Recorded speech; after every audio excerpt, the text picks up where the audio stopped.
Hola, muy buenos días. Pues ya son las 5 de la tarde en punto aquí en la Ciudad de México. Les damos la bienvenida, muy buenas tardes, les damos la bienvenida a todos y todas y las gracias por acompañarnos en esta penúltima conferencia del ciclo sobre innovación educativa, nuevos escenarios de enseñanza y aprendizaje, que es organizado por la Coordinación de Desarrollo Académico e Innovación Educativa de la UAM Unidad Coajimalpa.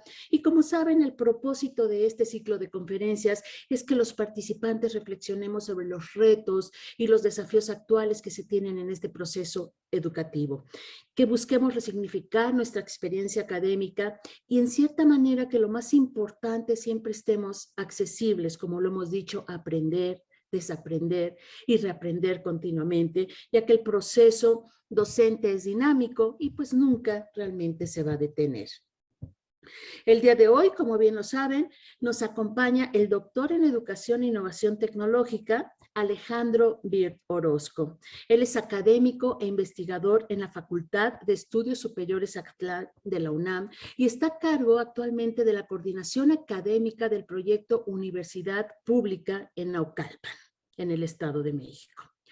El doctor Alejandro ha coordinado diversos proyectos de investigación multidisciplinarios, entre los que destacan apoyo al aprendizaje en el área de investigación en comunicación, la necesidad de establecer una normatividad adecuada y actual al fin de que los ambientes virtuales inmersos en el nuevo modelo educativo se desarrollen de manera eficaz, protegiendo los derechos de autor, y también tecnología educativa para la formación superior en el proyecto Herramientas Digitales para la Enseñanza, Aprendizaje en las áreas de comunicación, español y enseñanza de inglés.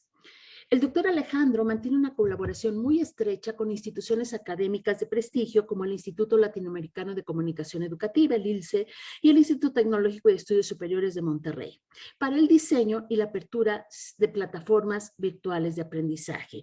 Las líneas de investigación en las que trabaja el doctor Bird son comunicación e innovación tecnológica, comunicación y cultura, imagen pública, comunicación y escenarios digitales del aprendizaje. El tema de su conferencia, como ustedes lo conocen, es Contigo en la Distancia, viejas y nuevas prácticas en el aprendizaje. El tiempo es corto, los voy a dejar con él, porque al terminar él tiene una sesión de maestría, entonces pues sí, pues va a tratar de terminar a las 6 en punto, para que pues él pueda continuar con sus actividades. Los dejo con su presentación. Al final de esta presentación tendremos una sesión de preguntas y respuestas. Nada más es importante señalarles que para tener una mejor calidad en la transmisión, les vamos a pedir de favor mantener de preferencia apagado su audio y video. Pues muchísimas gracias, doctor Alejandro. Gracias por apoyarnos. Al contrario, gracias, querida amiga, colega. Gracias a la coordinación, por supuesto, a la Universidad Autónoma Metropolitana, a la Unidad Coajimalpa y a la comunidad que se retrata aquí. Gracias a todas y todos ustedes. Sin saber los motivos que les orillan a este acto perverso de tomar una sesión a las 5 de la tarde de un día lunes. Ahorita van a ver por qué digo esto, porque desafiamos a la lógica estudiantil más ancestral de hacer todo lo posible por no tomar clases y convertir estas en la propia lucha de clases, y que tiene eso parte de lo que voy a intentar explicar. Déjenme dar un contexto muy apresurado sobre qué motiva el planteamiento que voy a hacer aquí con ustedes, de dónde parte la idea base.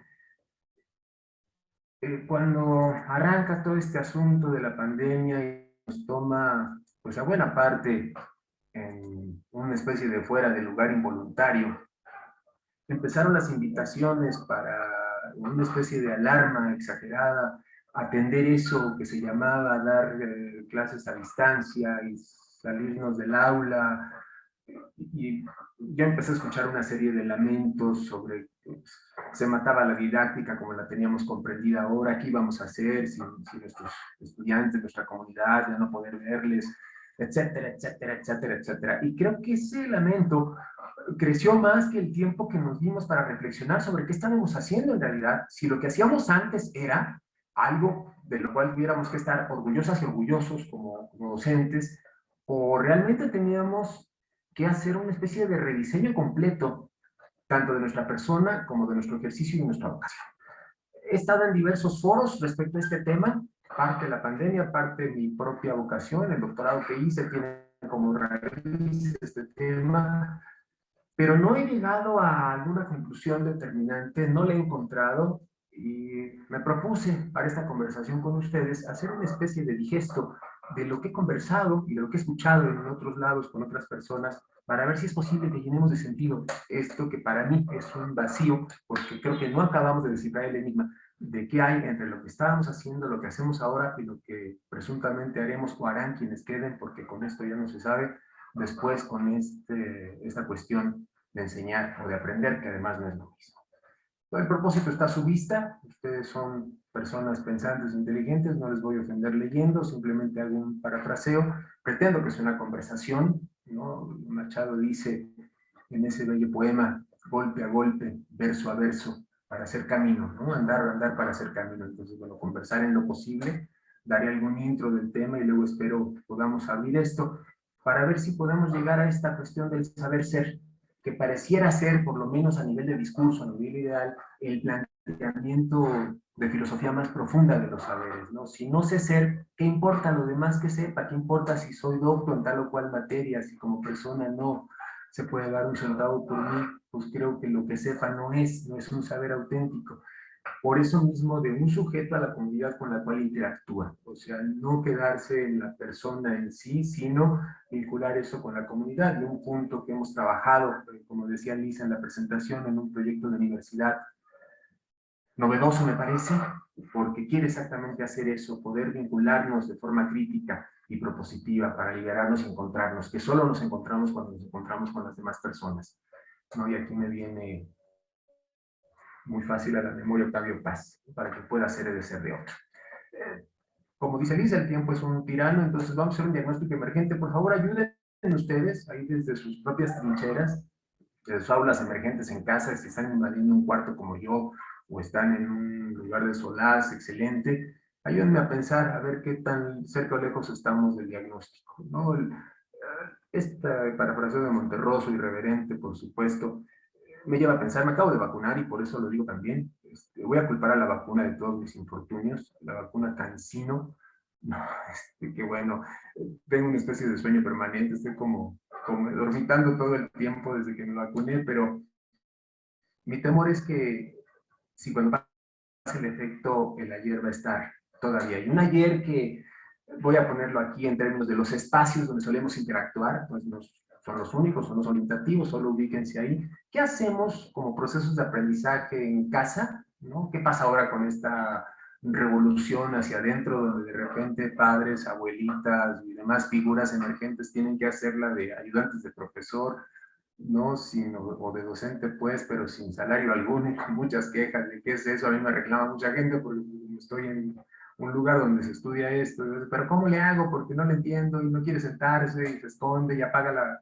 computadora, etcétera, etcétera. En la plaza, ¿no? La plaza en el sentido público, cuando salimos, desarrollamos procesos de aprendizaje o de interacción que nos lleve a pensar eso, nos vemos o nos negamos, nos ocultamos, ¿no? Andamos como zombies ahí cuando nos cruzamos con la gente, más ahora con la pandemia, con los cubrebocas que pareciera son el artilugio perfecto para que nadie nos reconozca o nos vea, o desarrollamos procesos que nos lleven a interactuar y a hacer comunidad. En el trabajo pasa así, ya sea mediado o sea a las personas que se ha obligado a asistir, son riesgo de todo, hay también procesos de aprendizaje, cómo se dan, son emergentes, son accidentales, son provocados en las redes sociodigitales, eh, realmente aprendemos, los mensajes que ponemos ahí son mensajes que construyen, son edificantes, ahora que estamos en campaña, por lo menos en este lado del orbe, quienes no, pues bienaventurados y bienaventuradas quienes no estén en campañas, ponen un mensaje en redes de alguna candidatura y de inmediato salen 100 mensajes en sentido contrario, tratando de destrozar esa idea que estaba ahí. Entonces me parece que tampoco estamos por ahí conectados con una idea de vincular el aprendizaje con la comunidad y la escuela. Este fantástico lugar que es milenario y que lamentablemente no solo lo es en su arquitectura, lo es también en su ingeniería social. porque hay muy pocas excepciones, valiosísimas por supuesto, pero son muy pocas y muy aisladas, que demuestran que la escuela puede ser un espacio diferente y que aprender no puede estar constreñido a la casa, a la plaza, a 4 paredes en un aula, al trabajo o a las redes. Es un proceso más bien dialéctico, de construcción cotidiana, y por eso uno espera pues que cuando pase esto, pues aprendamos como solo es posible aprenderlo, según Freire, en este mensaje de mi querido amigo Memo, el caricaturista. No se aprende si no es en comunidad, ¿no? Pero esto que suena tan implacable, tan impactante del maestro Freire, de repente parece negado completamente en la estructura del aula tradicional. Me pareciera que hay alguien, que vamos a ver más adelante, que es una especie de chamán, de brujo, de mago, que nos va a decir qué aprender, cómo aprenderlo, para qué aprender, ¿no? Y solo él lo sabe. Pongo él, pues, un poco en alusión a la imagen, él o ella, pues, para esta cuestión de género, y el resto tendríamos que atender esa especie de dictado, que vamos a ver también más adelante cómo se da, para decir que aprendimos algo. Estoy antes de la pandemia, por favor síganme. Si estoy diciendo alguna cosa que falte a la verdad, ¿no? Porque cada quien comparta ahí su circunstancia de vida, su experiencia. Ahorita que pueda abro también la sala de conversación para leer sus ideas. Pero este es un poco el diagnóstico en este sentido, y continúa con otras imágenes. Piensen, por ejemplo, quién es cada cual de ustedes en términos de docencia o de aprendizaje o de las dos, o sea, en los roles tradicionales, ¿no? Docente-estudiante. Póngase donde quiera. Yo creo que Sócrates fundaba la piedra angular de su sabiduría en esta idea de que no sabía, ¿no? Cosa que de repente no se nos da mucho a quienes somos docentes, a algunas personas que creemos que repetir hasta la saciedad va a impactar el aprendizaje, se va a convertir en una experiencia, porque ya se lo dije 9 veces, se lo volví a decir, se lo vuelvo a decir, se lo vuelvo a decir, para que se lo aprenda, para que lo recuerde, para que lo tenga presente, como si instalarlo en la memoria fuera, si fuese un chip, como meterle ese comando de información para que se quedara permanentemente ahí, cuando una realidad dinámica es diferente a lo que está establecido en un texto o que alguien puso en un pizarrón. Cubrir el programa, ¿no? No sé ustedes, ahorita por acá en la UNAM andamos con un lío de cómo vamos a hacer eso en medio de un paro, por ejemplo, porque esto es todo. O sea, cubrir el programa es todo. No me importa si aprenden o no, o sea, tenemos que terminar los temas, porque yo voy a reportar que cumplí el programa, y porque eso depende de que me evalúen correctamente, y si me evalúen correctamente depende de mí que me den el estímulo apropiado, y no me acusen, pero oye, si aprenden usted, eso no importa. ¿A quién le importa eso? O sea, usted cubre el programa, que para eso ha sido contratado o contratada, sin importar qué pasa. Déjenme poner una anécdota muy rápida que he comentado en otras pláticas, y si alguien por ahí ya la escuchó, dispense usted la reiteración. Yo recuerdo el examen semestral en el 5º año de primaria, ¿no? Eran esos exámenes bellísimos de opción múltiple, de la A a la de las opciones, y la pregunta era cuál era la diferencia entre las plantas fanerógamas y las criptógamas. Inciso A, las fanerógamas se reproducen por flores. Inciso B, las criptógamas se reproducen por esporas. Inciso C, las fanerógamas se reproducen por flores, las criptógamas por esporas. Inciso D, Cristóbal Colón. Porque ese examen se hacía por ahí de octubre, entonces alguien podía caer y caía, por supuesto. Yo contesté inciso C. Mi maestra Gloria Ruano Carrillo me puso por buena la respuesta. Eventualmente pasé el examen, y pasé 5º año, y pasé a 6º. Por favor, no anulen con esta confesión mi grado de primaria, porque me tiran todo el edificio. Yo no sirve para mucho, pero bueno, lo van a tirar. Pero hoy, si salgo un espacio verde de los pocos que quedan, no sé cuál es una y cuál es otra, sinceramente. O sea, acuso mi ignorancia, no lo sé. Y no lo sé porque leí en el libro eso, lo recordé, mi maestra cubrió muy bien el programa, y entonces yo supe eso, creí que sabía eso, pero en realidad no lo sabía. O sea, era un aprendizaje puesto para una enseñanza que estaba basada en la linealidad absoluta. El maestro que es todo, o la maestra que es todo, ¿no? Primero yo y después yo. No hay nadie antes, nadie después, no hubo, no habrá. La docencia soy yo. Y entonces lo que yo crea, con todos mis prejuicios, con todas mis debilidades, con todas mis limitaciones personales, eso es lo que va a importar. Si, no nada más, sino solo lo que yo crea. O bien, soy la nueva luz en el mundo, ¿no? Soy luz en tu oscuridad. Lo retomo más adelante, pero esta idea del alumno, ¿no? Es el aluminis, sin luz, no tiene luz, y entonces alguien totalmente iluminado, ¿verdad? Un Mesías, lo va a iluminar para despejar su oscuridad. Soy eso, así es que atrás, soy doctor, no escuchen, por favor. o bien que no es muy común, pero que afortunadamente se da, un proceso de mediación de aprendizaje, donde alguien que cubre ese rol docente va a mediar entre la realidad objetiva y las personas que aprendemos o desaprendemos. Me vine para acá para chismear un poco con ustedes y le voy a agradecer ya aquí a Susana que ya nos da una idea. Muy bien, esa es la idea, Susana, un proceso de vinculación crítico con ese sentido, no caer en estos roles predeterminados que, salvo el de la mediación, me parece son limitativos, ¿no? Es algo que nos limita. Déjenme regresar a mi pizarrón emergente y entonces estábamos por acá. Una figura docente así lo que hace es convertirse en un dictador, ¿no? Y por eso hace dictados acá, lo que mismo llama educación bancaria, que para mí es una anécdota también de clase de matemáticas. Déjenme tomar ejemplos perversos. Si hay docentes de matemáticas, por favor, ayúdenme. Ustedes son un ejemplo paradigmático de lo que es el amor a la docencia. Recuerdo mis clases de matemáticas, ¿no? Un docente que llenaba el pizarrón, lo llenaba con signos raros, signos que nadie entendía, ininteligibles. Y ya al final, cuando iba a terminar la clase, que además era de 20 a 22 horas los viernes, nos preguntaba con una voz cavernosa, ¿alguna duda? ¿No? ¿Alguna duda? Y pues, podemos saber, todos no entendíamos nada, nadie, y siempre alguien, porque siempre hay alguien, ¿no? Así es el destino. Levantaba la mano y preguntaba, con la mano temblorosa, trataba de ponerla en el pizarrón, en el hoyo negro que era el pizarrón, y se paraba en un punto. Es que no entendí tal, no había entendido nada, no importaba dónde le tuviera el dedo. El docente o la docente, bueno, en el caso del docente, volvió a explicar exactamente igual que como lo había hecho la primera vez, pero además ya molesto, porque ¿cómo es posible que hubiera tal ignorancia que no entendiera esa inteligencia tan preclara, tan abierta, tan contundente como nosotros en aula? Y entonces, bueno, pues ya nadie decía nada, venía el examen y pasaba lo que tenía que pasar, o sea, reprobábamos la mayoría, porque en efecto no habíamos entendido nada, pero nos encantaba hacer como que entendíamos, y entonces a veces te le decíamos que sí entendíamos para que se callara más rápido y nos dejara salir. No importa si no entiendes, total, por eso veíamos con recuerdo a quien preguntaba, ¿no? Esa idea de, pues si yo no sé, tampoco tú, total, vamos a reprobar todas y todos, no nos preocupemos más por eso. Si seguimos ese orden de ideas, para mí el punto central sería entonces preguntarnos cómo aprendemos. ¿Cómo es que se da el proceso de aprendizaje? Ustedes perdonen el irreverente de las imágenes, es algo muy elemental, insisto, quiero irme más a la cuestión de la interacción.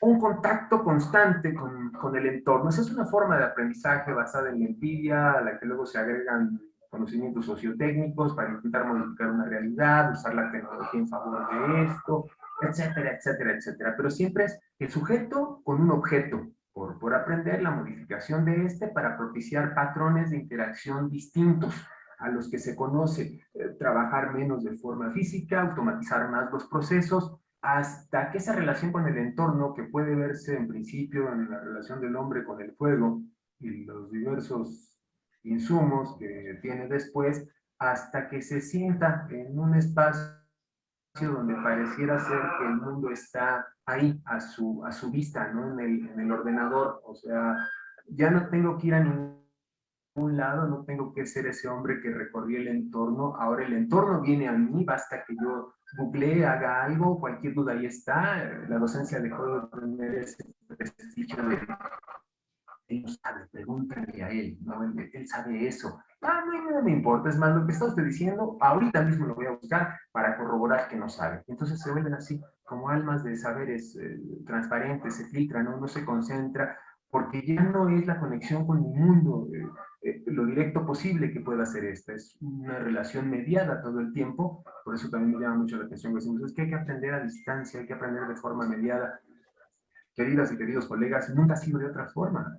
El hombre no tiene sino una relación mediada con el mundo, no hay otra, no conocemos otra porque todo lo hacemos a partir de un aparato simbólico que es el lenguaje. Entonces, perdón, pero eso ha sido siempre. De hecho, la primera metáfora del aprendizaje virtual está en la caverna de Platón, que era un poco antes de la pandemia y un poco antes de los insumos tecnológicos que usamos ahora. Pero ese es el punto. Si aprendemos con este esa idea de que la realidad está ahí desafiándonos, o bien hacemos una especie de recorrido caminando por ella, ¿no? Hasta que logramos llegar entonces a la idea del hombre que piensa su propia realidad para transformarla o rediseñarla. ¿Dónde están ustedes? O sea, ¿cómo han aprendido? ¿Qué ha pasado para que aprendan de la forma en que lo han hecho?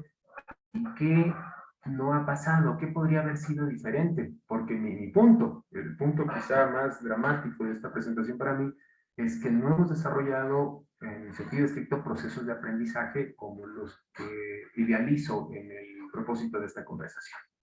Y esto es en parte porque el conocimiento ha estado asociado al control, no a la liberación. O sea, es el sentido contrario para el cual se ha pensado, de aprender para liberarte, no, aprender para controlarte. O sea, a partir de la exploración de un objeto, el sujeto, que ahorita veremos por qué es sujeto, desarrolla ciertas prácticas para modificar el entorno y a partir de un aprendizaje volver al mismo objeto, que es controlar. ¿No? Esta tablita medio irreverente también, que son las imágenes que se puede tener de la docencia, ¿no? ¿Cómo pensamos y cómo nos piensan? O sea, ¿quién soy yo? Si ahorita mismo yo les hiciera la pregunta, así bien intencionada, pues, con vocación de lunes en la tarde, ¿quiénes son ustedes como docentes? ¿Qué me dirían? O sea, ¿qué contestarían? ¿Quién soy yo? ¿Cuál es mi esencia como docente? ¿No? Así es, Mario, es la autoimagen, ¿no? No, yo soy el que abre el mar, o sea, a ver, espérame, yo soy aquí el que va a caminar sobre las aguas o al menos abrirlas para que caminen otros y sobre la base de eso quiero que me vean, soy el gran rescatador, ¿no?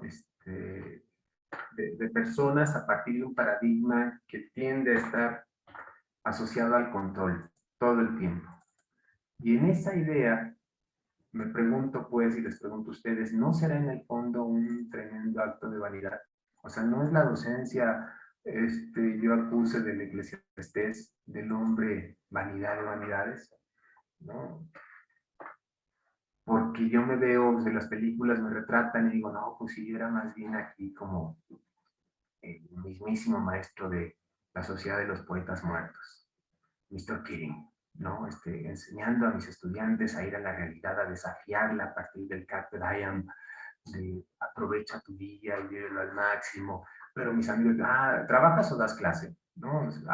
Das clases, no estás tirado siempre en tu hamaca, ¿qué haces? O bien eres alguien folclórico que hace todo lo posible por distraer a su grupo, por eso te pide tu grupo, ¿no? Eso ustedes, yo hace muchos años, cuando empezaron la docencia, les preguntaba qué esperaban de la clase, qué expectativas tenían. Y escuchaba muy seguido la respuesta, divertirme. Y entonces me veía como zapatotes, ¿no? No existía broso, si no me hubiera imaginado algo así. Haciendo bromas todo el tiempo para que aprendan qué importa. Recuerdo en una clase en la maestría donde se nos pedía hacer una especie de bitácora de prácticas de docencia, no sé por qué, pues la maestría no era de eso, pero ahorita que lo estoy pensando, nunca repliqué esa pregunta. El caso es que recuerdo que un colega a quien quiero mucho, puso ahí que sus chistes eran lo mejor que tenía como de clase, ni siquiera recuerdo qué clase daba, creo que ética para acabarla de molar, pero eran sus chistes y que tenía una libreta con los chistes, o sea, no actualizaba los contenidos de la materia, ¿qué importa, caramba?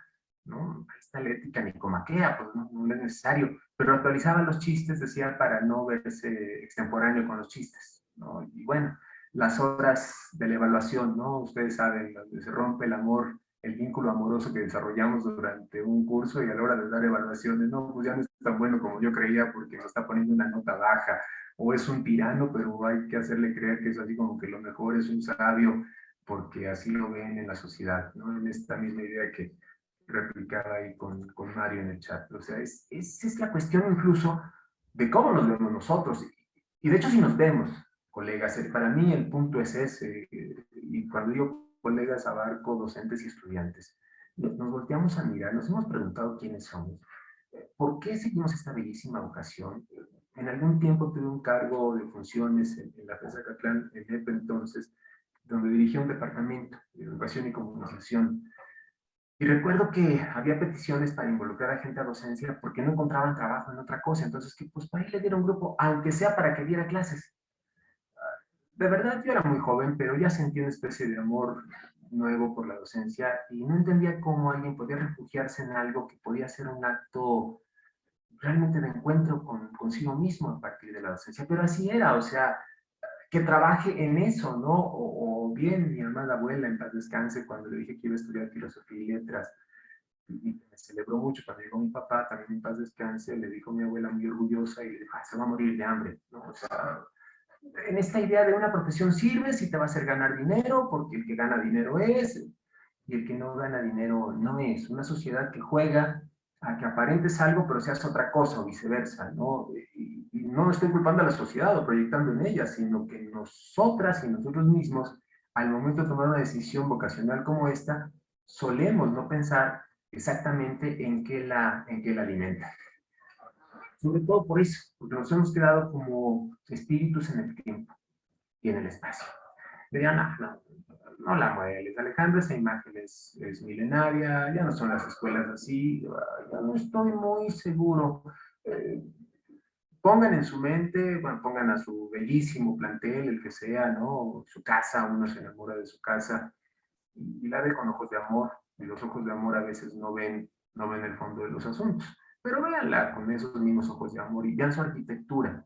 ¿No? Yo hace poco en la presentación de esta universidad que refirió Liz, decía de esta canción de Serrat, y entonces llegaron ellos, me sacaron empujones de mi casa y me encerraron entre estas cuatro paredes blancas. Y siempre pensaba cuando oía esa canción en los años mozos, en un salón de clases, como si fuera estar encerrado, ¿no? Uno pasa a la hora del recreo en una escuela primaria, bueno, pasaba antes de la pandemia, y se oye el canto de esos pajaritos en libertad. Pero pasas a la hora de clase o por alguna razón entras a un salón, yo no sé por qué entré a un salón de clase después de haber salido de la primaria, algún acto de sadomasoquismo, no sé.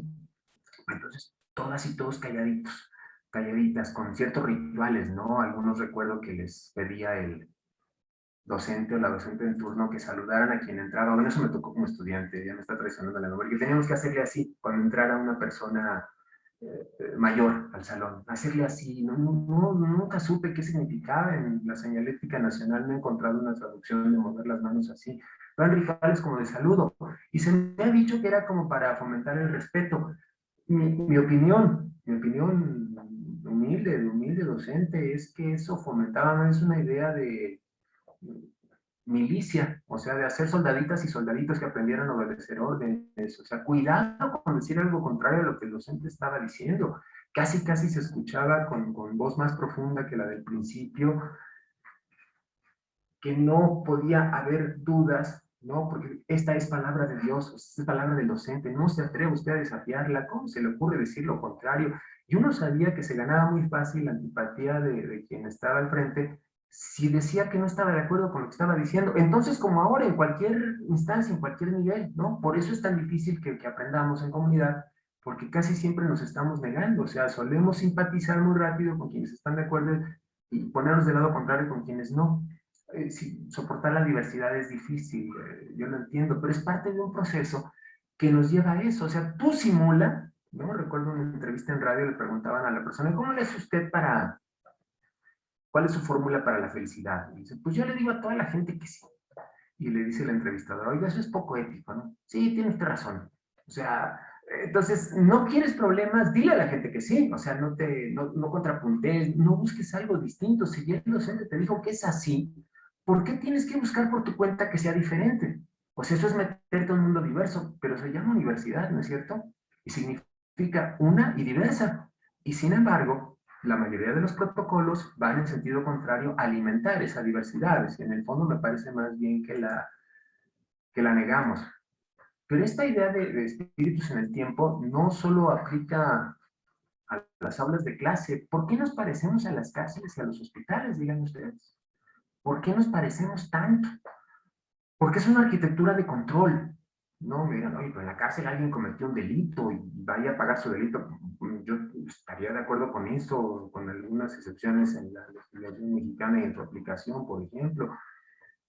¿Pero qué delito pagas para ir a una escuela, ser ignorante? O sea, la ignorancia es un delito, sí, porque ahí te van a hacer que aprendas y entonces vas a ser alguien, etcétera, lo que decía al principio. Los hospitales, bueno, pues vas porque no tienes de otra, tienes un problema de salud, también estaría de acuerdo, pero entonces a la escuela multiplicas esa arquitectura porque tengo algún otro tipo de problema de salud.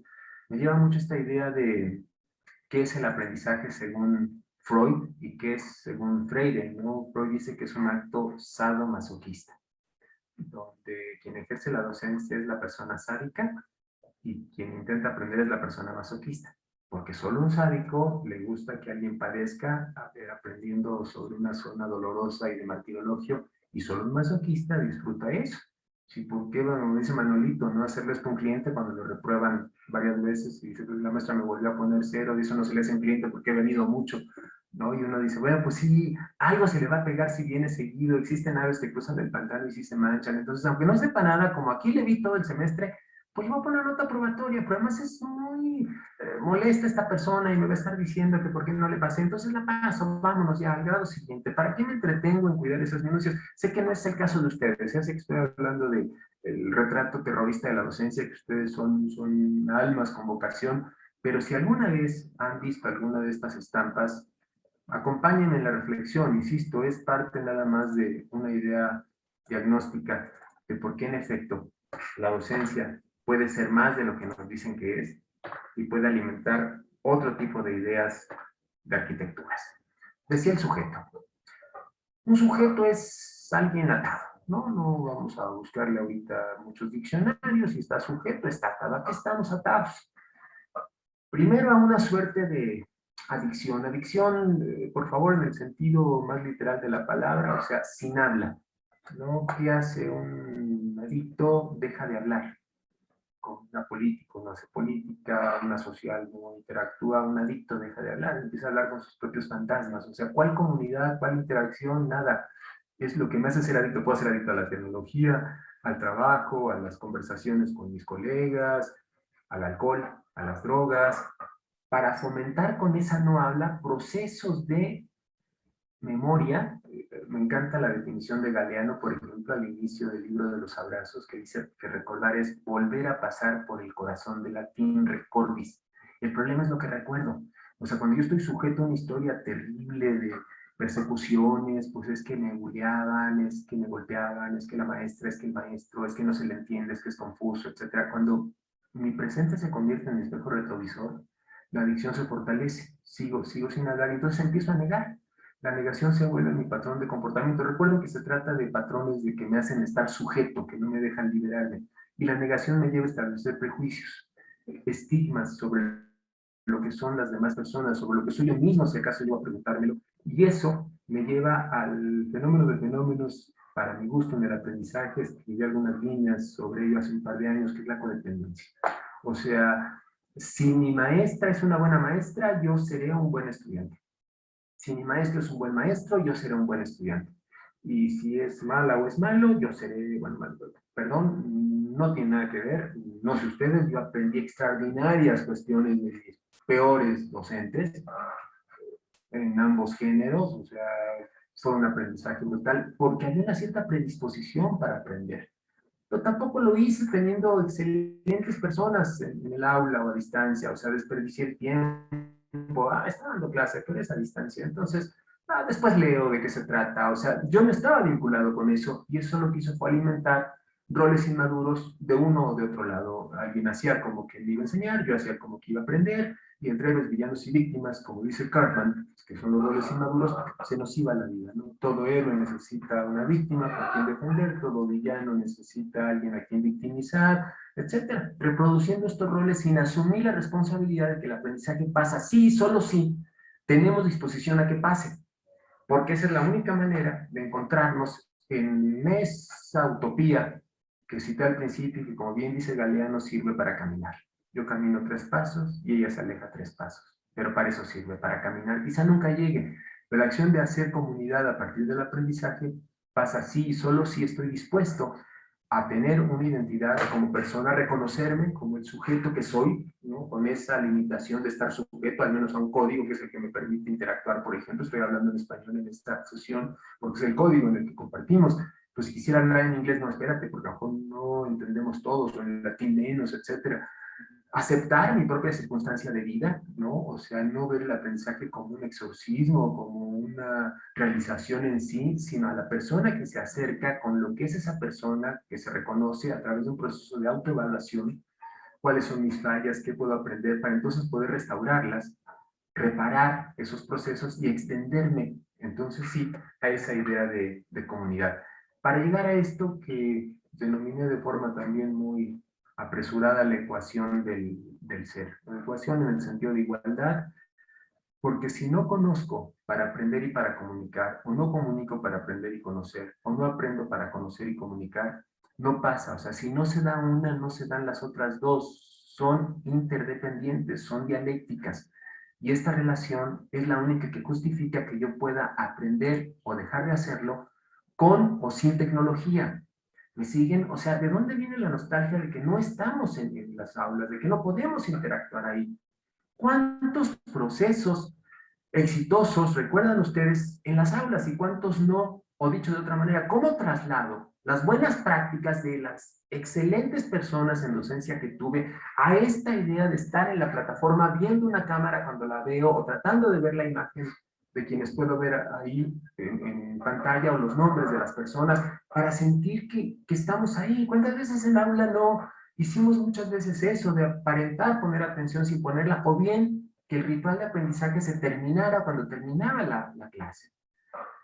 Me encantan las películas gringas de escuelas porque está hablando tiene la mediación docente y de repente suena la chicharra y nadie le pela, recogen las cosas, se van, se dan la vuelta y la persona también no se siente ofendida por eso. O sea, pierde ese sentido, ¿no? Casi es un sacrilegio. O sea, dejaste con la palabra en la boca a la docente que además se alejó de ti, se puso en otra instancia, tomó sana o insana distancia aún fuera de la pandemia, porque si nos acercamos demasiado es peligroso, puede atentar contra muchas cosas y, ¿no? Al contrario, cuanto más lejos, mejor. O sea, y termino mi clase, y, pues, bueno, recuerdo mucho un director del TEC de Monterrey, Campus Estado de México, en paz descanse, que decía: sueñen con su clase, sueñen con su clase, o sea, no dejen de pensar en su clase.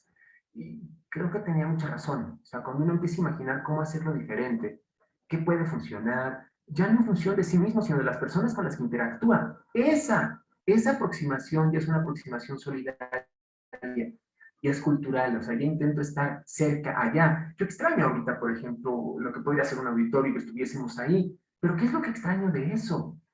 Mi propia exploración de quién estaba atendiendo, si es que atendía, quién entró, quién se levantó de la butaca.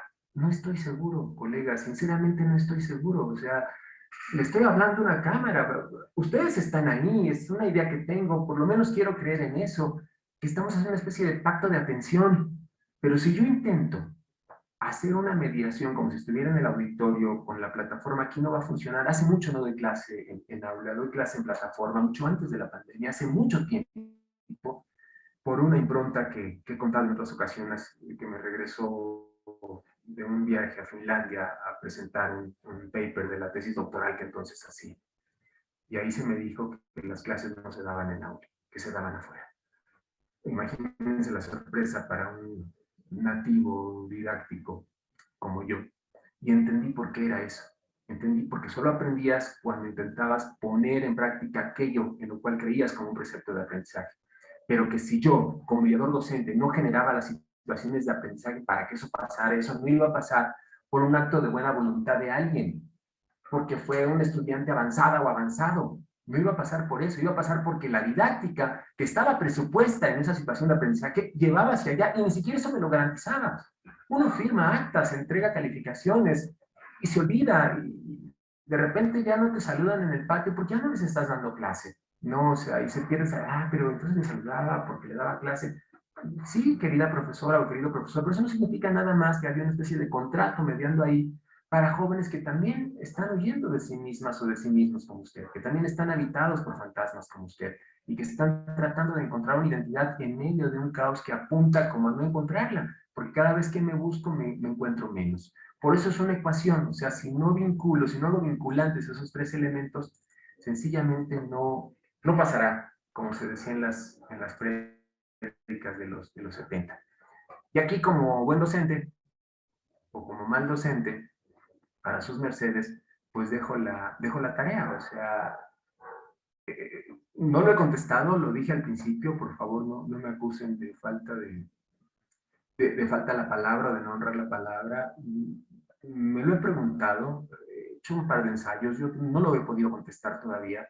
Primero, si es posible que lo hagamos como no pensando que tenemos que hacerlo. O sea, realmente queremos aprender o debemos aprender o pensamos que tenemos que aprender. O sea, ¿es un acto volitivo, es un acto de voluntad o lo hago porque en la vida respetuosa de los cambalaches, como dice Enrique Santos Discépolo en ese tango bellísimo que se llama Cambalache, me tengo que presentar mejor en la viviera de las personalidades?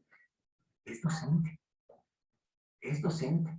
El sábado que nos vacunaban ahí en una secundaria, nos echaban muchas porras y nos decían, híjole, pues son personas que trabajan con la salud, son como colegas, pues estamos aquí juntos, ¿no? Y uno se siente muy honrado, aunque sabe que en el fondo puede no ser cierto, cuando alguien le dice a mí al maestro, usted cambió mi vida, bueno, no sé si lo dice para bien o para mal, yo lo tomé como para bien, y digo, híjole, qué miedo, o sea, no me haga eso, porque quiere decir que usted no vivió, sino que tuvo un reflejo de lo que compartimos en aula en algún momento. Y no tengo nada contra ello, es la vocación, yo pienso seguir siendo docente mientras pueda tener una mínima idea para hacerlo, pero quiero aprender, o creo que tengo que aprender, o siento que debo aprender, porque en ese trío está definida mi vocación y lo que haga para que pase eso. Porque si no, todo el tiempo voy a estar preocupado en terminar procesos, en cerrarlos, sin comprenderlos y convertirlos en sucesos, ¿no? Cuestiones sucedáneas. Yo doy una lección, usted me contesta, yo le evalúo y esto significa tal nota. De ahí en más no me interesa ni su vida, ni mucho menos, no vine aquí a ser amigos, etcétera, etcétera, etcétera, etcétera, etcétera.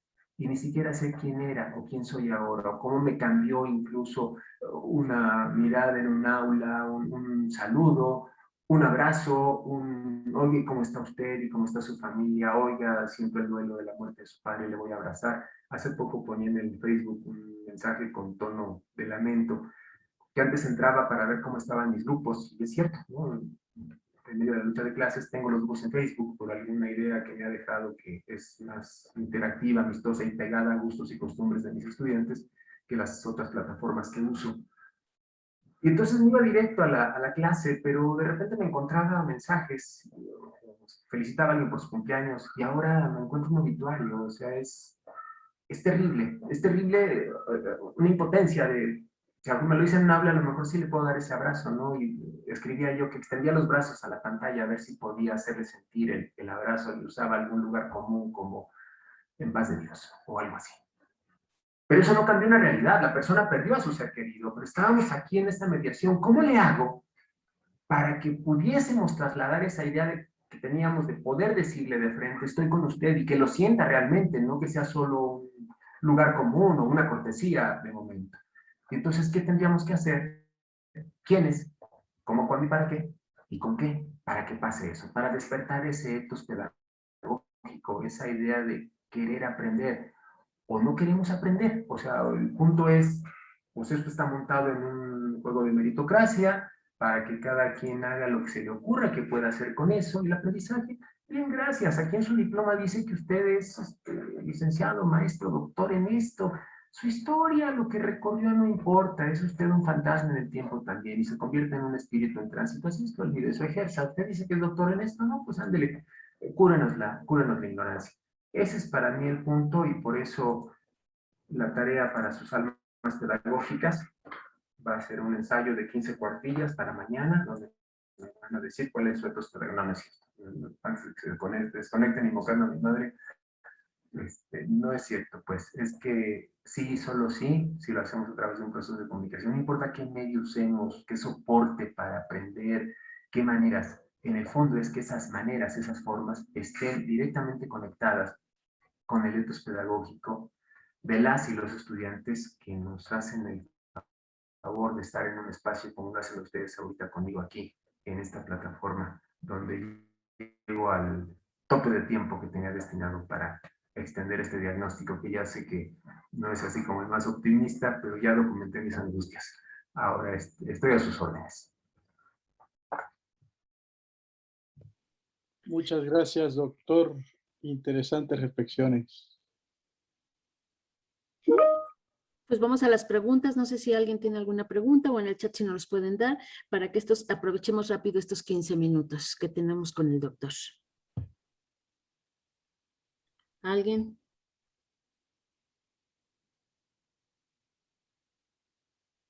Si quiere puede prender su micrófono y hacer la pregunta porque ahorita no los veo. Si alguien está levantando la mano en las reacciones o...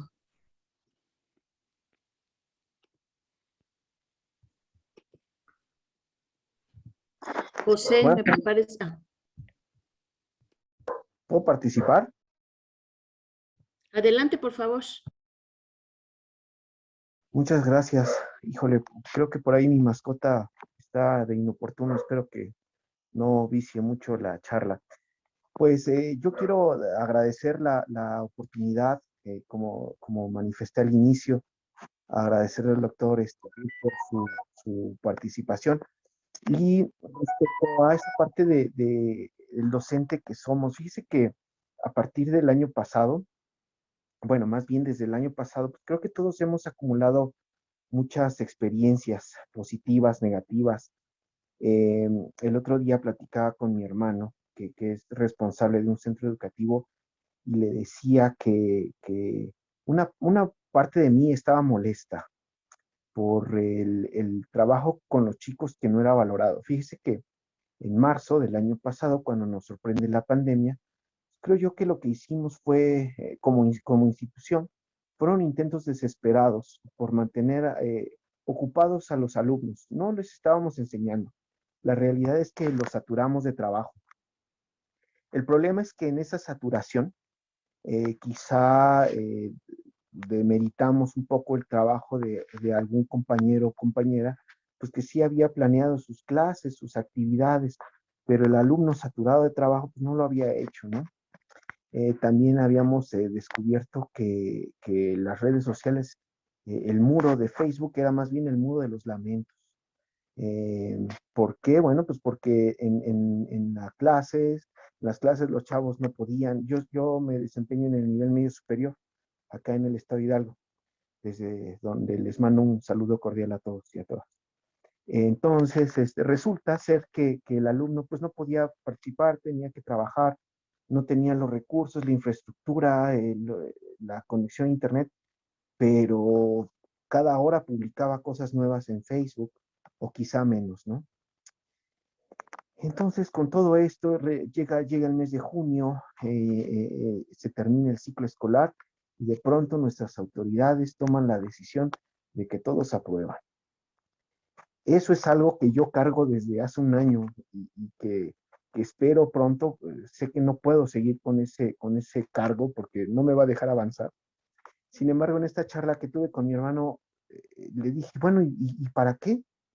¿Para qué si al final yo con qué certeza tengo que la historia no se va a volver a repetir?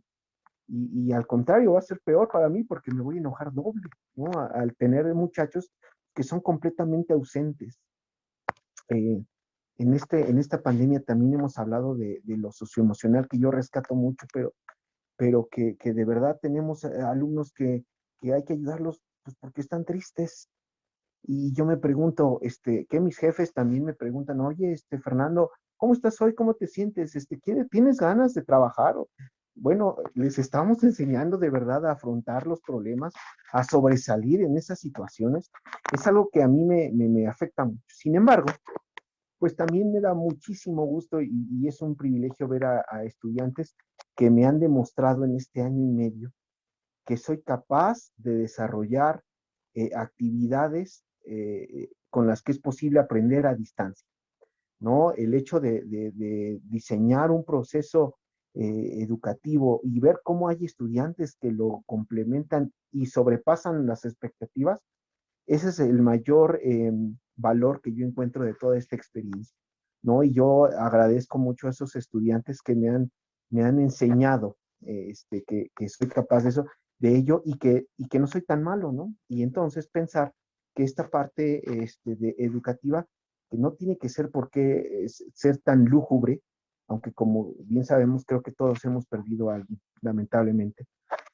Pero sí, es un año de experiencias, repito, de sinsabores, de enfados, pero también de logros y de satisfacciones. Y bueno, a propósito de esta situación del docente que somos, me parece, al menos en lo personal, decir que soy un poco de todos en algún momento del año o del día en que usted me haga esa pregunta y yo responderé que en verdad soy la luz en la oscuridad para mis estudiantes, o de plano, pues para qué me preocupo si los van a aprobar, así que lo único que me preocupa soy yo, ¿no? Depende de eso, pero bueno, eso es también parte de la riqueza que creo yo podemos rescatar en este año de, de trabajo. Y para finalizar, me gustaría, yo aquí lo anoté, una cita que escuché el otro día en un congreso, que los docentes decidimos en la incertidumbre y actuamos en la urgencia. Me parece que esa también es una reflexión bien atinada para lo que todos y todas hemos hecho en este periodo. Muchísimas gracias por el espacio y que tengan buena tarde. Muchas gracias. Pues nos vamos a ir un Gracias. poco más rápido para hacer preguntas, básicamente. Gracias por tu comentario, José, pero el tiempo es muy corto con Alejandro, que tiene, pues, maestría. Hay una pregunta que llegó aquí. ¿Qué actitudes deben reflejar el docente ante sus alumnos después de la pandemia para favorecer el proceso de aprendizaje?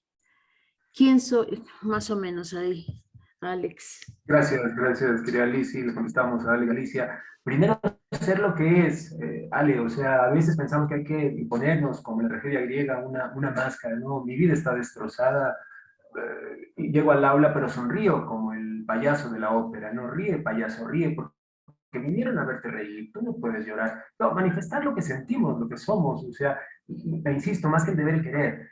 Pero tengo un compromiso de aprendizaje, ¿cierto? Con un grupo, entonces tengo que partir de pensar a quiénes les estoy hablando, de qué forma lo voy a hacer, en qué momento, para generar esas situaciones de aprendizaje a las que me refería y poder hacer de esto una enorme oportunidad. Si ahorita, en función del comentario que nos decía José Fernando, reescribimos la historia de lo que hemos hecho en estos 13 meses de encierro, 14 de hecho, recién cumplidos, podemos ver que hay enseñanzas profundas que podemos recuperar, pero insisto, si nos pasamos más negando esa realidad que está enfrente que buscando una solución, la bitácora de lamentos va a seguir creciendo. Y yo creo que no, que hay muchas experiencias de éxito que tendríamos que compartir, cómo lo hicieron, quiénes lo hicieron y para qué.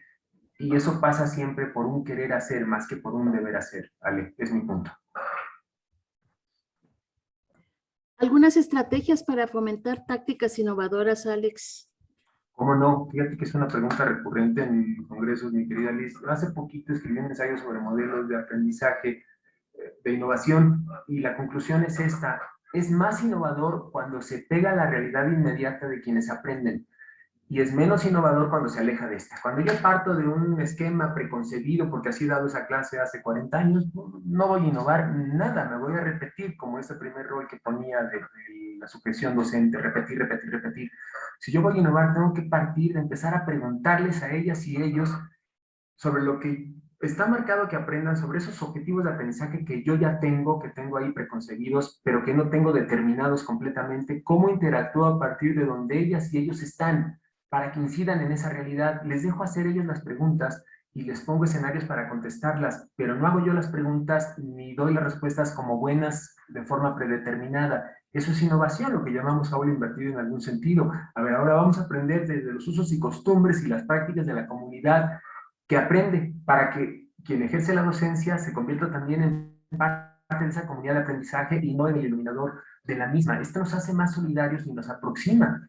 Pues la innovación viene de ahí, de una concepción didáctica diferente, la que yo decía de Freire, la modelación de un acto de goce común, no un acto sadomasoquista. Y esa es la primera gran innovación, pero como ven, es actitudinal más que teórica. Y después de eso veo, a ver, ¿dónde están mis estudiantes? ¿Quiénes son? A partir de las personas que son, construimos escenarios de aprendizaje. Por eso cada grupo es diferente. No importa si le doy en 2 horas seguidas, son distintos. Y eso es lo que hace innovar, empezar a pensar la realidad desde un punto de vista distinto al que la pensé todo el tiempo.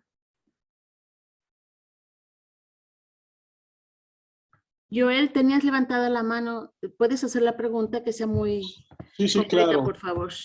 Una nada más. Desde su experiencia, doctor, ¿qué no será más ahora la urgencia de que el docente desaprenda? Porque como usted, con eso lo contextualizo, ¿no? Hace mucho tiempo cuando salíamos a platicar, la manera, o en clases, la manera de estar dispersos era simplemente soñar. Ahora le echamos la culpa al celular y a los WhatsApp, están distraídos. Por ejemplo, muchas preguntas van en ese sentido ahí en el chat, que no es lo más urgente desaprender y ver precisamente con este contexto de la pandemia que aflora esa situación. El docente tenemos que desaprender a lo que estamos acostumbrados. Total acuerdo, Joel, lo dijo usted con una claridad que yo no podría superar. El punto es esa especie de vanidad que se nos da, ¿no? Cuando dices, si tienes que hacerlo diferente y tienes que empezar a partir de otros supuestos y de otra forma de concebir tu propia práctica docente. Entonces digo, no, pero ¿cómo? Oye, me estás hablando a mí, ¿eh? O sea, ve cuántas generaciones he formado, por favor, ¿cómo se te ocurre? Y en lugar de abrir, ¿no? Hablo de Alejandro Birte, no hablo por nadie más, hablo de mí mismo. En lugar de abrirme a esa demanda urgente para que camine de otra forma a la que he caminado, porque eso me está dictando la realidad, me quedo dando mis mismos pasos para atrás, para atrás, para atrás y cada vez más atrás. Y entonces digo, como recuerdo un docente de muchos años en la UNAM, que cuando se fue dijo, es que ya no les entiendo, perdónenme, pero ustedes me hicieron jubilarme. No lo decía reclamando, pero parecía eso, porque no les entiendo, o sea, hacen cosas que yo no entiendo, estoy dando clase y sacan su celular, y eso es una falta de respeto, etcétera. En lugar de intentar comprender, no qué hace esa persona algo, que eso es evidente, sino por qué lo hace, desde dónde lo está haciendo. No, cuando uno ve una actitud en aula o fuera de ella y no la comprende, en lugar de juzgarla, de criticarla, de condenarla, podría empezar a comprenderla. Y se lo digo a Alejandro Birto todo el tiempo, o sea, no puedes aprender algo nuevo si no niegas lo que tenías ya como preconcebido y escrito en letra, en piedra y a perpetuidad. Ese es el principio, Joel, y ojalá nos abriésemos de forma humilde a esa nueva forma de integrarnos a una comunidad de aprendizaje y no a pensar que somos gerentes del universo. Estamos muy lejos de eso. Alex, ya para cerrar tu participación, ¿cómo motivar a los alumnos y que no quieren hacer nada? Nos pregunta Luis Palacios. Mi querido Luis, la gran pregunta, porque yo dije que no tenía respuesta, pero mire, motivar es mover a. No creo, y lo digo así con todas mis limitaciones, que nosotros podamos llegar a tal que como sociedad tendríamos que movernos de otra forma en este desaprender que citábamos con la intervención de Joel, para que el aprendizaje se convirtiera en la forma revolucionaria de estar en el mundo, no en otro tipo de prácticas más pegadas a un capitalismo que nos consume, que nos está todo el tiempo brillando a tener un grado para poder sustentar una autoridad intelectual. Eso no es lo que somos como personas, lo que hacemos, pero eso es responsabilidad de cada cual. Y así, mi querido Luis, como habrá quien quiera moverse hacia allá, habrá quien no quiere y cada cual tendrá su consecuencia. Y no digo que uno es bueno u otro malo, no es una cuestión axiológica, es una cuestión de circunstancia de vida. Muchas personas brillantes que he conocido a lo largo del tiempo fueron estudiantes y me lo dicen ahora y nos reímos de esas anécdotas que pues, se salían de la clase, no entraban, pero en un momento de su vida, esa circunstancia los confrontó, enfrentaron esa realidad y trascendieron. Yo trabajo con jóvenes que tienen familiares alcohólicos y adictos, soy padrino de los grupos Al-Anon. Diario, mi querido Luis y colegas, me encuentro historias desgarradoras y en las mismas mucha luz, como en esas horas más oscuras donde la gente ve emerger porque tuvo la vocación de enfrentarse con esa realidad y trascenderla. ¿Cómo lo logró? Cada persona tendrá su respuesta. ¿Cómo lo hace cada cual? Pregúntese cada cual quién es y cómo hace para trascender su instancia de vida en esta bella y enorme responsabilidad de ser docentes. Pues muchísimas gracias. El doctor tiene clase de maestría. Eso sí, me pidió nada más que termináramos puntuales y pues estamos. Sin embargo, también el doctor me pidió decirles que cualquier duda, pregunta que tengan, les vamos a anotar ahorita su correo, ahí está, ya se los anotamos, que le escriban por favor y él se las va a responder. ¿Cierto, Alex? Por supuesto, y ahí me digo a Elia, que perdón Elia, que ya no me di tiempo, pero creo que en la última respuesta está parte de lo que usted me pregunta. Por favor, tómenlo, o sea, no lo doy de gratis, ahí está. Déjenme ir a martirizar gente en maestría, no sean así, pues uno tiene que ejercer la tiranía. Aquí vine al recreo, pero ahorita vuelvo a ser el tirano que soy siempre. Pero está abierta la vía, por favor, compartir. Hay materiales, sí, Joel, bueno, dicen que autocitarse es malo, pero hay muchas opciones en red. Envíenme como dudas específicas y prometo que contesto en algún momento los correos y pues, que la interacción siga hasta donde den nuestras buenas voluntades. Y gracias a ustedes otra vez. Pues muchísimas gracias, nuevamente gracias, fue un honor contar con tu participación, que pues lo que escuchamos nos llevaste a reflexionar, ¿no? Y me quedaron unas palabras que pusiste al principio, el arte, hay que aprender el arte de saber hacer para hacer saber y saber ser como profesores, ¿no? A los participantes, pues muchísimas gracias por habernos acompañado y los invitamos a que nos acompañen a la última conferencia del ciclo La dimensión emocional en las interacciones educativas durante la pandemia, que le impartirá la doctora Margarita Meneses, la doctora Caridad García y el doctor Noé Abraham González, académicos e investigadores de nuestra universidad, de la UAM Coajimalpa, y esta se va a llevar a cabo el 4 de junio a las 11 de la mañana. Seguiremos el mismo proceso de registro y nuevamente pues la Coordinación de Desarrollo Académico a través de formación docente les da las gracias por acompañarnos. Le mandamos a cada uno de ustedes un cálido abrazo virtual y les pedimos que se sigan cuidando. Gracias. Gracias, Alex. Hasta siempre, gracias a ustedes. Gracias, maestro. Hasta luego, buenas tardes. Gracias, hasta luego.